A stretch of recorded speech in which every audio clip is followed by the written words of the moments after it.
საღამოშვიდობის და კიდევ ერთხელ მოგესალმებით, როგორც გითხარით დღეს ჩვენს გადაცემაში იხილავთ რეპორტაჟს ძალიან სანახაობრივი მძიმე ბრძოლის და მატჩის შესახებ, რომელიც გაიმართა საქართველოს დიდი ათის გათამაშების ნახევარფინალში, ბათუმი რუსთავის ხარების წინააღმდეგ და საკმაოდ დაძაბული შეხვედრა მატჩის მიწურულს გადაწყდა, ბათუმელებმა მოახერხეს გამარჯვება და ფინალის საგზური მოიპოვეს 11 მაისს ფინალში დაუპირისპირდება ბათუმის გუნდი აიას, რაც ასევე საინტერესო აფიშა და მოდით ნახოთ რეპორტაჟი გუშინდელი შეხვედრის შესახებ, გასული ლელოები და ასე შემდეგ, გუნდების მწვრთნელების, მოთამაშეების კომენტარები. თურმე დიასამიზემ შეაგროვა თქვენთვის გუშინ, ნახეთ ეს რეპორტაჟი და შემდეგ დავუბრუნდებით უკვე კარატის თემით გადაცემაში. სარაგბო კლუბი ბათუმი რაგბი დიდი ათის ფინალშია. გასულ კვირას შესარჩევ ფინალში ქუთაისის აიასთან დაძაბულ მატჩში მარცხის შემდეგ ბათუმელებმა მობილიზება მოახდინეს. მეორე შანსით ისარგებლეს და წინასწარ ფინალში საკუთარ მოედანზე რუსთავის ხარები დაძაბულ ბრძოლაში 33-21 დაამარცხეს. შავიზღვისპირელებმა ფინალში გასვლა საკუთარი გულშემატკივრის ერთად იზეიმეს. ჩემი ემოციები რა თქმა უნდა ძალიან ბედნიერი ვარ, ძალიან მიხარია. ფინალში გავედით. ველოდებოდით რთულ თამაშს. იმიტომ რომ რუსთავი ძალიან კარგი გუნდი არის, მაგრამ ჩვენი ბიჭების სასახელოდ უნდა ითქვას, რომ შევძელით. ცოტა ვინერვიულეთ, მაგრამ შევძელით გარდა ტეხის შეტანა თამაში და გავიმარჯვეთ და გავედით ფინალში. შეხვედრა ძალიან რთული გამოდგა. პირველ ნახევარში დაგეგმილი 15 წუთში რაც ჰქონდა გასაკეთებელი, ვერ გავაკეთე და ბათუმმა უკეთესად გამოიყენა და კი ნახეთ რომ 18 ქულა გააკეთა. შემდეგ მეორე ტაიმში დავბრუნდით, ჩვენი რაღაცეები გავაკეთეთ, მაგრამ ბოლოში მაინც ძალები არ გვეყო რა. ძალიან ასიამოვნები დავრჩი დღეს, სხვა ემოციებია, შესანიშნავი თამაში იყო. ძალიან დიდი სიამოვნება მივიღე დღევანდელი თამაში. ვფიქრობ ორივე გუნდი ღირსეულად იბრძოდა, მაგრამ უდავო ფავორიტი არის ბათუმი. ასე რომ დიდი იმედი მაქვს 11 მაისს აიას წინააღმდეგ ჩემპიონები გავხდებით და მოვიპოვეთ ამ დიდ გამარჯვებას. ბათუმი რაგბი არენაზე გამართული მატჩის პირველი ნახევრის საწყისი 30 წუთი მასმინძელთა სრული დომინაციით წარიმართა და 2 ლელოს, 2 ჯარიმის და 1 გარდასახვის გატანა მოახერხეს. გატანილი ლელოებით თავი ვაჟა თაგაურმა და პიტერ ვილიამსმა გამოიჩინეს, ხოლო 2 ჯარიმა და 1 გარდასახვა ზუსტად ბუბა ნოზაძემ შეასრულა. ტაიმის ბოლოს კი უკვე სტუმრები გააქტიურდნენ, რასაც ვაჟა ხუციშვილის გატანილი ლელო მოხვა. გარდასახვა კი ზუსტად სანდრო მარგიანმა გამოიყენა და პირველი ნახევრის ანგარიში 18-7 დააფიქსირა. ძალიან მაგარი თამაში გამოვიდა, ისეთი თამაში გამოვიდა, როგორც ნახევარფინალს შეეფერებოდა. ძალიან მაგრად დავიწყეთ თავიდან, ვაკონტროლებდით, თამაში მიყვავდა და მეორე ტაიმში დაიწყო რაღაც შეცდომები, რომელსაც მოყვა რომ რამოდენიმე ქულები ამოგვიქაჩეს. გათანაბრდა, დაიძაბა სიტუაცია და უხდება ნახევარფინალს. თავარია გავიმარჯვეთ.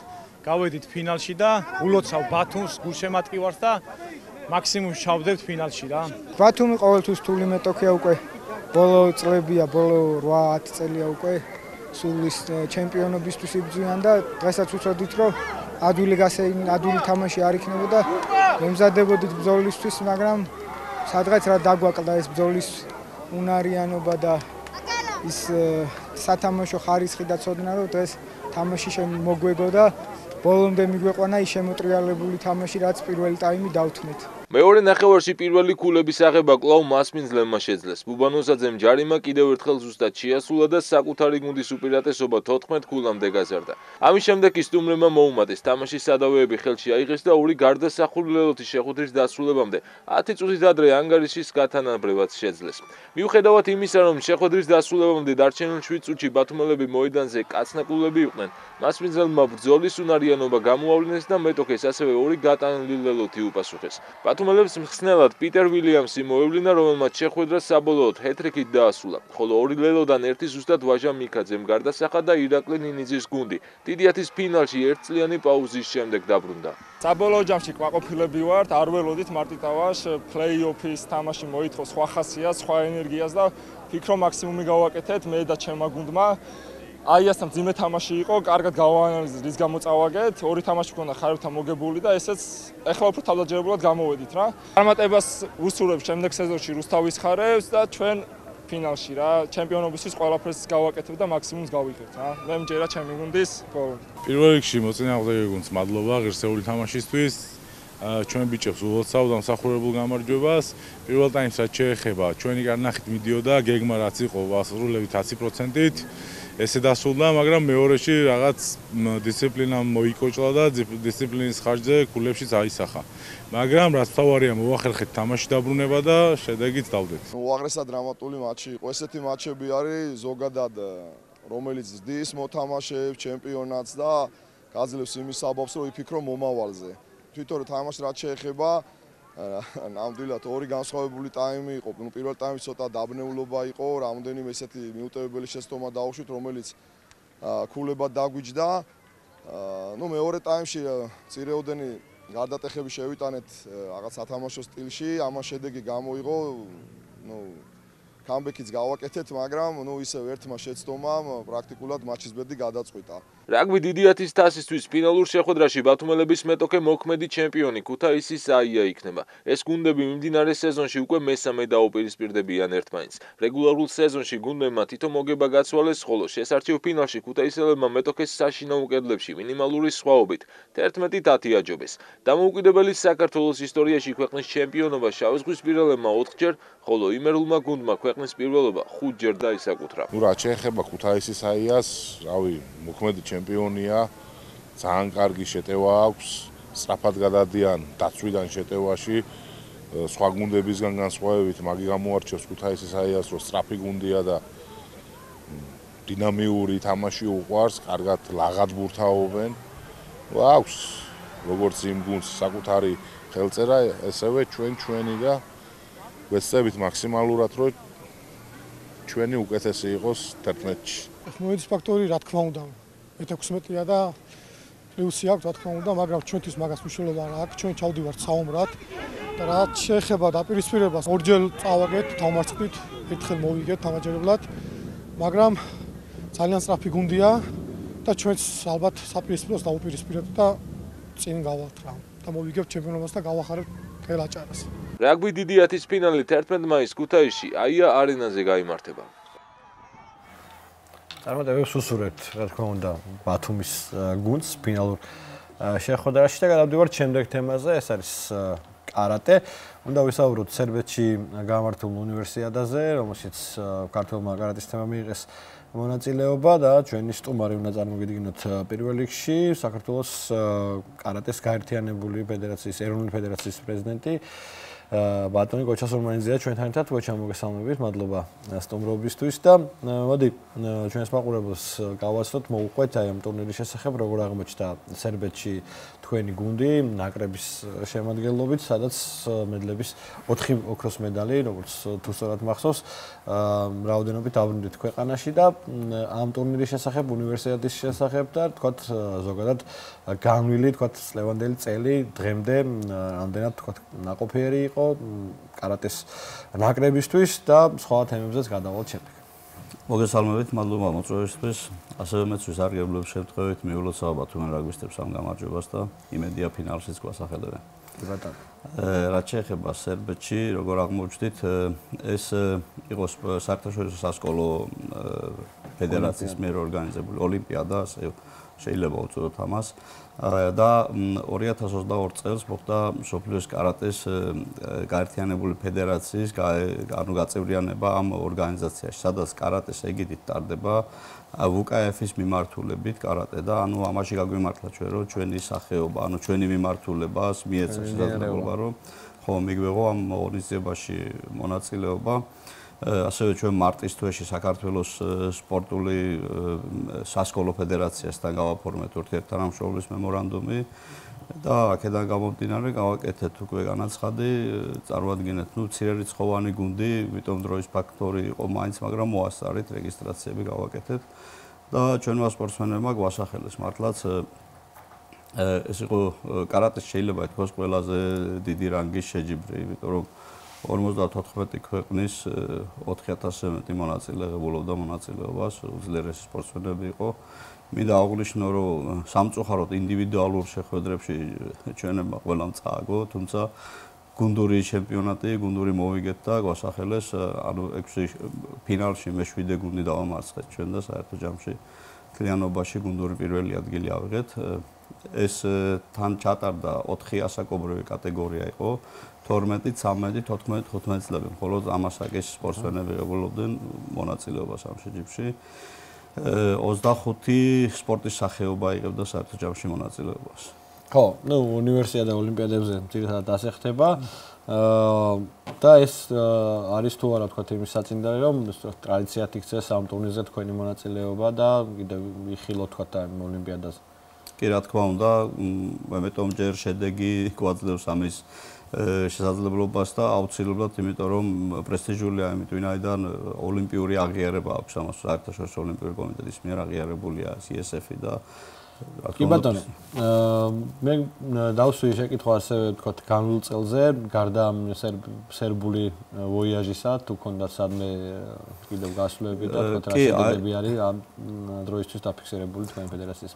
ზუსტად ამ პერიოდს დაემთხვა ორი ღონისძიება პარალელურად ამერიკაში ჩატარდა ჩრდილოეთ ამერიკის ღია ჩემპიონატი ჩატარდა და პარალელურად აზერბაიჯანში ჩატარდა კიდე საერთაშორისო ტურნირი, სადაც ჩვენმა სპორტსმენებმა იასპარეზეს, აზერბაიჯანიდან ოქროს მედლებით დაბრუნდნენ და ამერიკაში ჩვენ შევძელით და მოახერხეთ ერთი პარასპორტსმენის მივლენა ალექსანდრე თოფურია, რომელიც პარა-კარატეში ხედველობის ხრივ ეს ჯარისკაცია, ეს პარასპორტსმენია, ხედველობის პრობლემა აქვს და ეს გახდა ასევე იქ ამერიკაზე ჩემპიონი და ოქროს მედალი მოიპოვა მანაც ამერიკის ჩემპიონატზე. კი ბატონო, და აზერბაიჯანის შედეგების როგორ? აზერბაიჯანში გვაქვს 1 ოქრო, 2 ვერცხლი და 3 ბრინჯაო. ახლა პარასპორტსმენები ახსენე და პარამემართულება, ვიცით რომ თქვა ამ მემართულებით შენ გარკვეულწილად ქონდა მიღწევები, როგორც მწვრთნელს, როგორც ჯონი თოფურიას პირადსმელს ასევე და თუ შეგვიძლია გვითხრა თქვა ჯონი თოფურიასთან მიმართებაში რა ხდება, მე მახსოვს შენი გარკვეული პუბლიკაციები Facebook გვერდზე, რომ თქვა ამ სპორტსმენის მიმართ გარკვეული გაურკვევლობა იყო ეროვნული ფედერაციის მხრიდან და მას რაღაცა არ მიეცა ბოლო პერიოდში ღონისძიებებზე მონაწილეობის საშუალება, თუ შეიძლება გამგვიმარტო და სიცხადე შეიტანო ამ საქმეს. ხო, რაც შეეხება ჯონი თოფურიას, სამწუხაროდ ეროვნული ფედერაციასთან, აი ეს დაძაბული ურთიერთობა ჯონი თოფურიასთან მიმართებაში მაინც გრძელდება, ანუ ასე ვთქვათ, მავნებლობას არ დებდებიან, იმიტომ რომ ანუ კატეგორიულად მოითხოვე რომ მე არ უნდა ვიყო ჯონი თოფურიას მწვრთნელი, ეს არის მიზეზი და მე რა მინდა ვთქვა, იცით რომ ამ სპორტსმენზე ახლა ჯონი თოფურიას ყველა იცნობს და შეიძლება ითქვას ცოცხალი ლეგენდა არა მარტო კარატეში, სხვა სპორტის სახეობებში მას ძალიან ბევრი მიღწევები აქვს. ამ სპორტსმენზე მიზეზს კი არ უნდა ეძებდე რომ შეჯიბრზე არ წაიყვანო, პირიქით გამოსავალს უნდა ეძებდე რომ ეს პიროვნება რამენერად ჩემპიონატზე წაიყვანო, იმიტომ რომ თან ჯონი თოფურიას შეიძლება ითქვას მსოფლიოს და ევროპის ჩემპიონატზე გარანტირებული медали.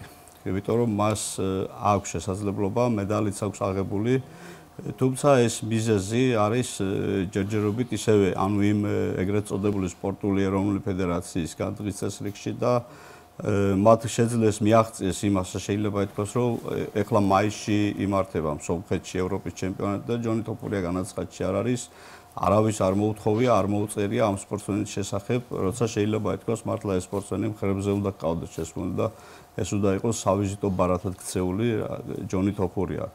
ნუ სამწუხაროა, რა თქმა უნდა, ეს რეალობა არ ვიცი რატო აკეთებენ, ეს უბრალოდ ახლა პირადი მწვრთნელობა რატო უნდა იყოს ხელისშემშლელი, ჩემთვის წარმოუდგენელია. თან წარმოიდგინეთ თქვენ რომ ახლა არ აყავთ ამ მიმართულებაში მწვრთნელი, მე რო ვარი ვთქვა. მწვრთნელი არ აყავთ, ახლა გასულ წელს ჩემპიონატზე იყო წასული და მწვრთნელის გარეშე იყო.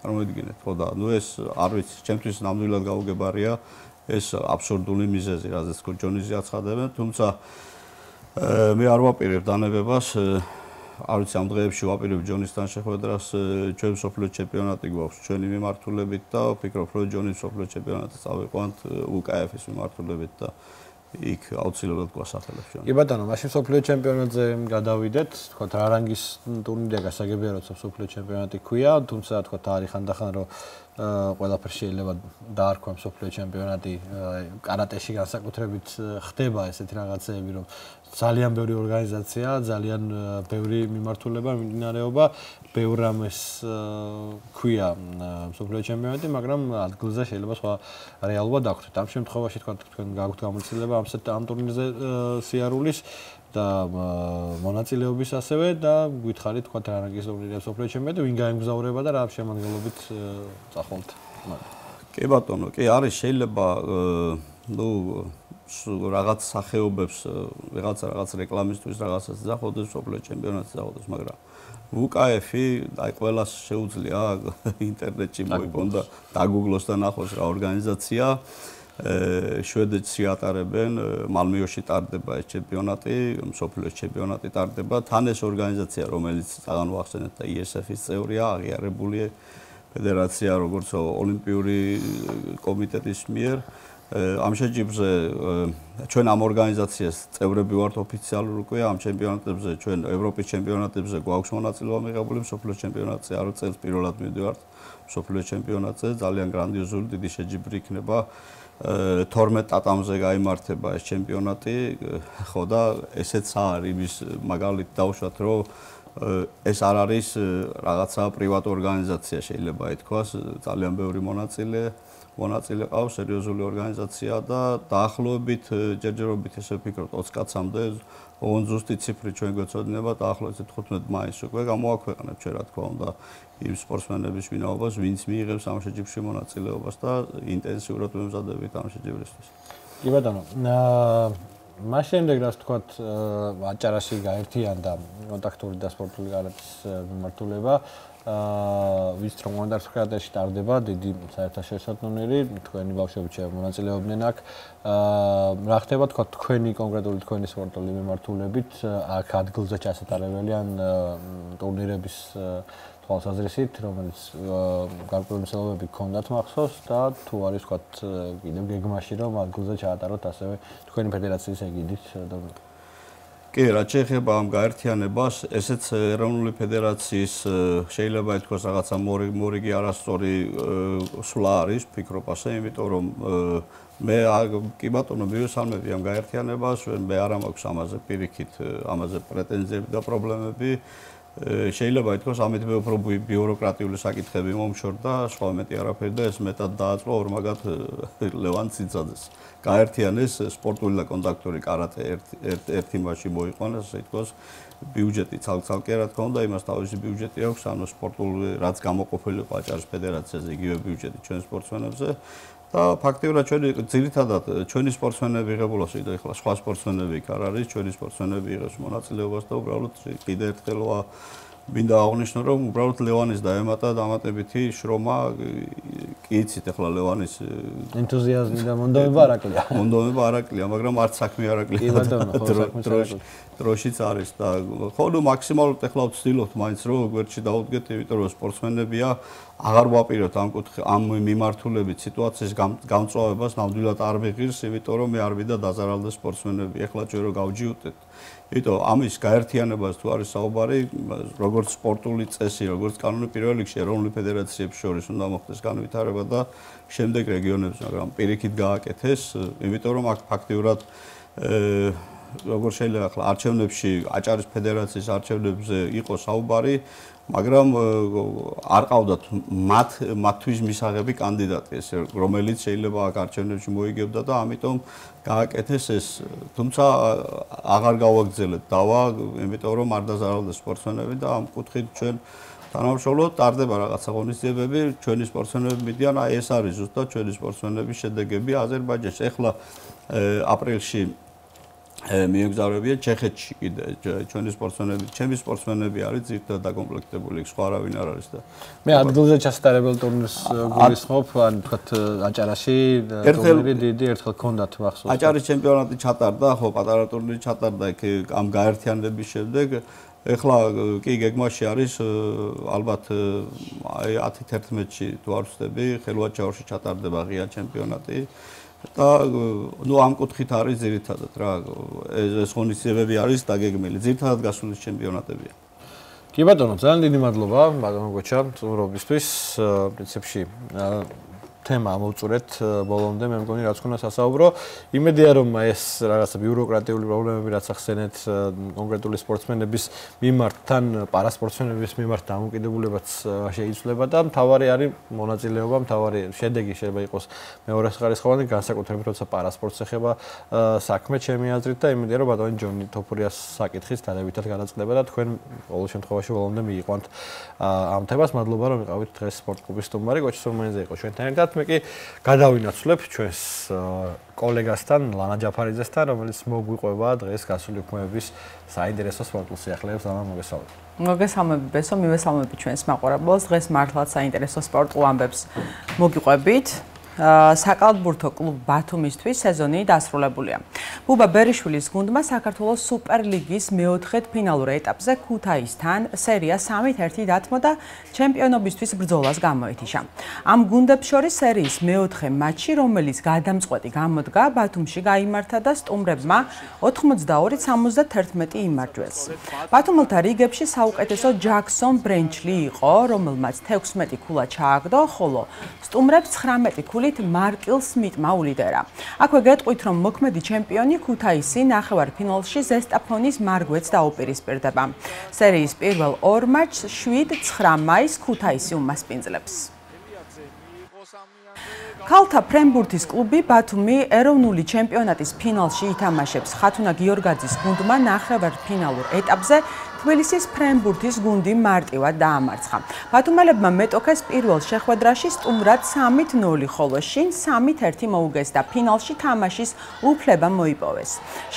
შავიზღვისპირალების მეტოქე ფინალურ შეხვედრაში ევროპის უნივერსიტეტი იქნება, რომელმაც მეორე ნახევარფინალურ დაპირისპირებაში იუჯს აჯობა. ფინალის ჩატარების ადგილი და თარიღი უახლოეს პერიოდში გახდება ცნობილი.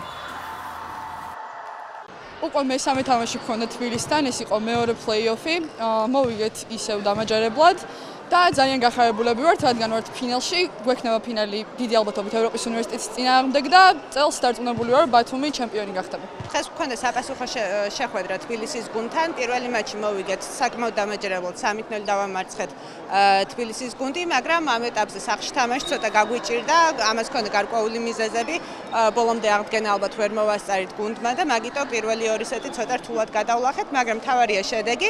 ჩვენ ფინალში ვართ და მაქსიმალურად მთელ რესურსს ჩავდებთ ახლა იმაში, რომ წელს ფინალში გავიმარჯვოთ. დინამო ბათუმმა ეროვნული ლიგის მე-12 ტურის შეხვედრა სტუმრად გაგრასთან გამართა და ფრედ 1-1 ითამაშა. პირველი ნახევარი მასპინძლებმა პედრო ბორჟესის გატანილი გოლით მინიმალური სხვაობით მოიგეს. ბათუმელებმა შეხვედრაში წონასწორობის აღდგენა ძირითადი დროის ბოლო წუთებზე მოახერხეს. გატანილი გოლით თავი ჯალენ ბლესამ გამოიჩინა. ამრიგად 12 ჩატარებული შეხვედრის შემდეგ დინამო ბათუმი ეროვნული ლიგის სატურნირო ცხრილში 24 ქულით მეორე პოზიციაზე იმყოფება და ლიდერ იბერიას 6 ქულით ჩამორჩება. მომდევნო შეხვედრას გიორგი ჭიაბრიშვილის გუნდი 7 მაისს შინ სწორედ იბერიას წინააღმდეგ გამართავს. ბათუმში დასრულდა ჯანი ცივაძის სახელობის თასის გათამაშება ფეხბურთში. ტურნირი ტრადიციულია და წელს მე-17-ად ჩატარდა. შეჯიბრებაში ბათუმის საფეხბურთო სკოლების 10 გუნდი მონაწილეობდა. ჩემპიონატის გამარჯვებული დინამო ბათუმის აკადემია გახდა. ტურნირს ჯანი ცივაძის ოჯახის წევრები დაესწრნენ, რომლებმაც გამარჯვებულები და პრიზიორები დააჯილდოვეს. ამ ტურნირს მაყოფილი ვარ და ბოლო წუთამდე ბრძოლობდით, რომ ეს თასი მოგვეპოვა. მე დინამო ბათუმის აკადემიაში დავდივარ 2 წელი და მინდა რომ საქართველოს ნაკრებში ვითამაშო. 18 წელია ტარდება ჯანი ცივაძის სახელობის პრიზი. მონაწილეობს ბავშვები ვიწყებთ 10 წლიდან 12-13 წლის მიხედვით პატარები, იმიტომ რომ მხიარულება და სიყვარული მაგათში. ჩავატარეთ ტურნირი, გაიმარჯვა ბათუმის დინამოს პატარებმა. გული არავის არ დაწყვეტია, როგორც დიდებს ისე პატარებს, ყველა გახარებულია. მე მინდა ბათუმლობა მოულოცო ყველა ბათუმელს. ერთი კარგი ბათუმელი ბიჭის ჯანიკო ცივაძის ტურნირი ჩატარდა, ეხლა ხან დამთავრდა და გაიმარჯვა დინამო ბათუმის ბავშვთა აღსტაზელმა ბავშვებმა. მინდა რომ ყველა წარმატებები უსურვო ვინც მონაწილეობდა, სულ 10 გუნდი მონაწილეობდა. ქალთა საფეხბურთო კლუბმა ბათუმმა ეროვნული ჩემპიონატის მე-8 ტურის შეხვედრაში ნორჩ დინამოს უმასპინძლა და მეტოქე გამანადგურებელი ანგარიშით 12-1 დაამარცხა. ბათუმელთა მხრიდან პოკერი გუნდის ახალ წვეულმა მარიამ მოდრიკელაძემ შეასრულა. ჰეტრიკით ნატა მიქელაძე გამოირჩა, ხოლო თითო ბურთი დიანა ბაქრაძემ, ელენე ბოლქვაძემ, ნათია თავართქელაძემ, ლიზი დიასამიძემ და თამრიკო სალუქვაძემ გაიტანეს. სტუმართა მხრიდან პრესტიჟის გოლის გატანა ნატა ბეჟანიშვილმა მოახერხა. ამრიგად 8 ჩატარებული შეხვედრის შემდეგ ბათუმი სატურნირო ცხრილში 10 ქულით მეხუთე პოზიციაზე იმყოფება. გელა კიკალიშვილის გუნდი მომდევნო შეხვედრას 11 მაისს სტუმრად ნიკელ უსოს წინააღმდეგ ჩაატარებს. ისტორიაში პირველად საქართველოს MMA-ის მსოფლიოს ჩემპიონატს უმასპინძლებს. მსოფლიოს პირველობა მიმდინარე წლის 27 სექტემბრიდან 2 ოქტომბრამდე თბილისში გაიმართება. მსოფლიოს ჩემპიონატი საქართველოში 2026 და 2027 წლებშიც ჩატარდება. ტურნირი სენიორებსა და იუნიორებს შორის შედგება. საქართველოს მსოფლიოს ჩემპიონატის ჩატარებაზე განაცხადი ევროპის ჩემპიონატზე წარმატებული ასპარეზობის შემდეგ გააკეთა, როცა ეროვნულმა გუნდმა 8 медали მოიპოვა. ჩვენთვის დიდი პატივია MMA საერთაშორისო ფედერაციის ეგიდით ვუმასპინძლოთ MMA მსოფლიო ჩემპიონატს, როგორც მოგეცემებათ MMA საქართველოში განსაკუთრებული პოპულარობით სარგებლობს, ვინაიდან ჩვენ გვყავს ესეთი სპორტსმენები, როგორიც არიან ილია თოფურია, მერაბ დვალიშვილი, საქართველოს მზად არის უმაღლეს დონეზე უმასპინძლოს მსოფლიო ჩემპიონატს, დარწმუნებული ვარ, რომ 2025 წლის მსოფლიო ჩემპიონატი იქნება ერთ-ერთი გამორჩეული. საქართველოს ჰოკეისტთა ნაკრებმა მსოფლიოს ჩემპიონატის მეორე დივიზიონის B ჯგუფის ბოლო მატჩში ტაილანდი ანგარიშით 15-1 დაამარცხა. საქართველოს ნაკრებმა ჯგუფის ყველა მატჩი მოიგო და ტურნირი პირველ ადგილზე დაასრულა. შედეგად ჩვენი ნაკრები მომავალი წლიდან მეორე დივიზიონის A ჯგუფში ითამაშებს. 8 მაისს 17 საათზე თბილისი არენის დარბაზში ჩვენი ქვეყნის ხელბურთის ისტორიაში ერთ-ერთი უმნიშვნელოვანესი მატჩი გაიმართება. საქართველოს ხელბურთელთა ნაკრები ევროპის ჩემპიონატის შესარჩევ ეტაპზე საბერძნეთს უმასპინძლებს და გამარჯვების შემთხვევაში კონტინენტის პირველობის საგზურს ზედიზედ მერვედ მოიპოვებს. პრინციპული თამაშის წინ ქართველი ხელბურთელები ქართული სპორტის ვარსკვლავებმა გაამხნევეს.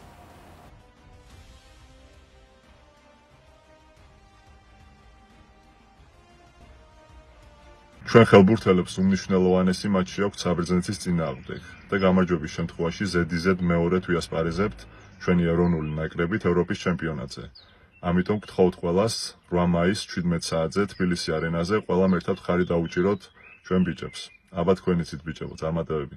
მოგესალმებით 8 მაისს 5 საათზე ჩვენს ხელბურთელებს თქვენი მხარდაჭერა სჭირდებათ.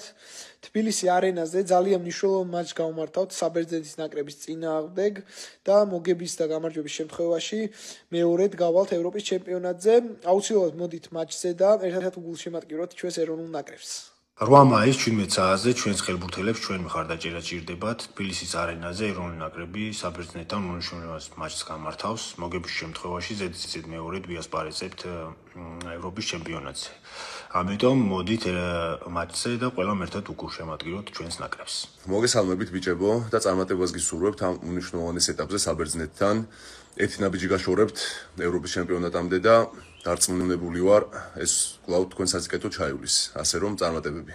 8 მაისს 5 საათზე თბილისი არენაზე ჩვენ ხელბურთელთა ნაკრებს აქვს ძალიან მნიშვნელოვანი მატჩი. გამარჯვების შემთხვევაში ევროპის ჩემპიონატის საგზურს მოვიპოვებთ. მინდა უსურვო წარმატება და მინდა გთხოვოთ, რომ ერთად უგულშემატკივროთ ყველა ჩვენ ნაკრებს, ვისაც საშუალება ექნება თამაშზე რო დავესწროთ, ვისაც კიდევ დისტანციით მოგვიწევს ხურება, აუცილებლად უგულშემატკივროთ ჩვენს გუნდს. კიდევ ერთხელ წარმატებები ბიჭებს და გამარჯვებისკენ. საფეხბურთო კლუბმა გონიომ ეროვნული ლიგა 2-ის მე-10 ტურის შეხვედრაში თბილისის ლოკომოტივს უმასპინძლა და მეტოქე 2-1 დაამარცხა. მასპინძელთა მხრიდან გოლები იგორ დუტრამ და გია აფხაზავამ გაიტანეს, ხოლო სტუმართა მხრიდან გატანილი გოლით თავი დენის ამოაკომ გამოიჩინა. 10 ჩატარებული შეხვედრის შემდეგ გონიო სატურნირო ცხრილში 13 ქულით მეხუთე პოზიციაზე იმყოფება. მომდევნო შეხვედრას ლევან ჯოხაძის გუნდი 9 მაისს სტუმრად სპაერთან გამართავს.